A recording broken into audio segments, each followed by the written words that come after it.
আসুন পচা অতীত নিয়ে চর্চা না করে ঐক্যবদ্ধভাবে এগোনোর রূপরেখা তৈরি করি, বললেন জামায়াতের আমির। জাতি হিসেবে ঐক্যবদ্ধভাবে এগিয়ে যাওয়ার রোডম্যাপ তৈরির আহ্বান জানিয়েছেন জামায়াত ইসলামীর আমির শফিকুর রহমান। তিনি বলেছেন, আসুন পচা পেছনটাকে পেছনে ফেলে দেই, এটা নিয়ে আর চর্চা না করি। এখন জাতি হিসেবে ঐক্যবদ্ধভাবে কিভাবে এগোবো সেই রোডম্যাপ তৈরি করি।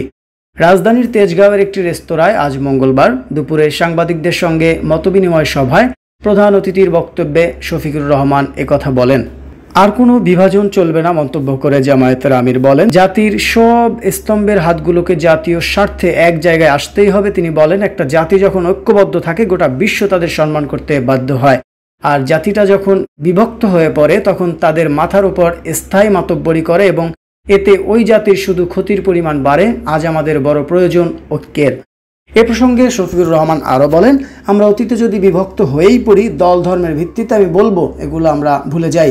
আমরা বলতে চাচ্ছি, আমাদের এই প্রিয় দেশে যারাই জন্মগ্রহণ করবে তিনি যে ধর্মেরই হন, যে দলই সমর্থন করুন বা নির্দলীয় হন, তিনি এদেশের একজন গর্বিত মর্যাদাবান নাগরিক এবং রাষ্ট্র সব নাগরিককে যে অধিকার দিয়েছে তা তাকে করুণা হিসেবে নয়, তার অধিকার হিসেবে তাকে দিতে হবে।